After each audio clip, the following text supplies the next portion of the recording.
I'm going to look at the airbox now. We've got a few components to put back together. We've got the rubbers, some of which I've cleaned up and coated with a silicone spray just to give some luster back to them. We've got the inner gasket, which will need adhering back onto the case itself, so I'm not going to use any silicone on that because it will stop it adhering. We've got the top case, which I need to unmask, and then we've got the back plate and so on to screw back onto that. So I think I'm going to start with unmasking the air outlet, I suppose, from this. It goes into the car, but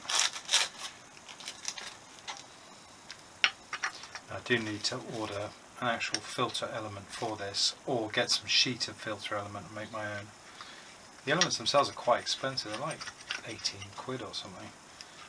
So perhaps I'll just get some some foam and make my own. Okay.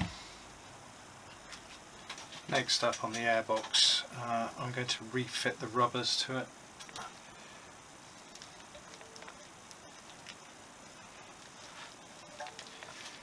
Right. Put up a fight eye. One side's softer than the other. It feels it anyway. I don't want to use any tools on this because I don't want to scratch the paintwork and give the rust a chance to start again on this. It was a pretty rusted up piece. There we go, that's one.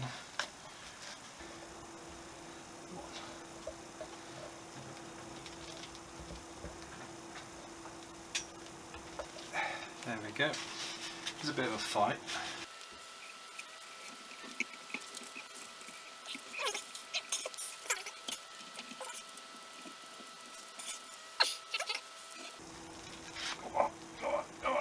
There we go. Phew. For a minute then I didn't think it was going to go in. There's a rubber at the bottom of the battery box as well, which is a different type.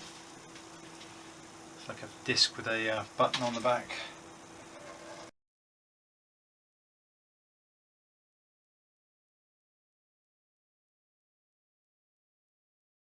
There we go.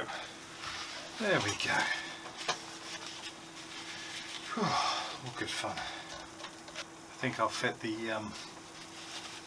flasher unit now, but I'm not sure I can remember which way around it goes. So I'm going to consult the manual. I've only got pictures showing other parts in the diagram and this next to it. It's very difficult to tell which way around it is, but yeah, worst case scenario, I'll just switch it around. It's not difficult. Right, quick dry run of the rubber seal before I adhere it into place. These things have a habit of stretching a little bit when they come off, so I'm just going to make sure that there isn't more than we need.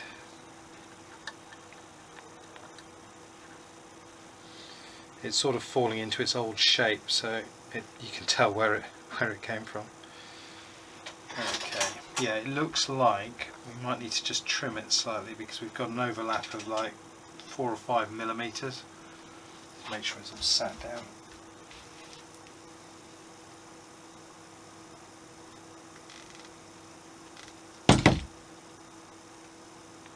Now that we know that fits okay, it's time to put some Copydex just around the rim to help glue it down, stop it lifting. This Copydex is about 1,000,000 years old. I'm not even sure I can get the lid off. Okay, the Copydex was beyond use. It had congealed and solidified. So for the time being, this is just going to have to sit in here loosely, and at a later date, when I can get out, I will try and order some Copydex. We'll get hold of some Copydex.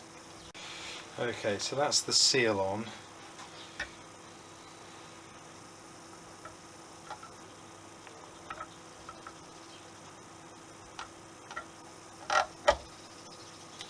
That's the top box. Somewhere I should have 3 freshly plated nuts to go on that.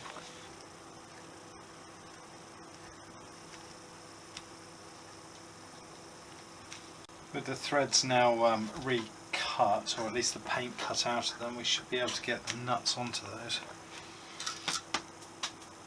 There go my washers.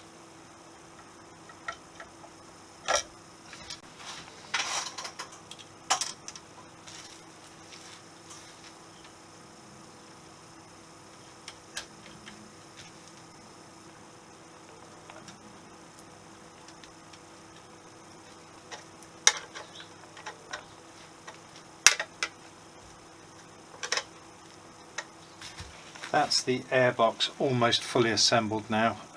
There's a pad I have to make up to stick at the back here, which supports the battery and stops it vibrating against the back of the case. I'm going to use some new material, but I'm going to wait for that impact adhesive to arrive. There are bushes that go in here, but I don't want to put them in there because the chances are they'll slip out if I do that now and get lost, which would be a bit of a disaster. But all in all, I'm really pleased with this piece. Compared to what it was, I think it's come out really nicely. It's got a lovely sheen on it. There's no real signs of any of the corrosion that was on there. Maybe a slight in certain areas you can see, but I think that's come out pretty nicely, and hopefully that'll do a good few more years on the bike before it gets rusty again. So that can go upstairs, wrapped in some bubble wrap, ready for the final assembly.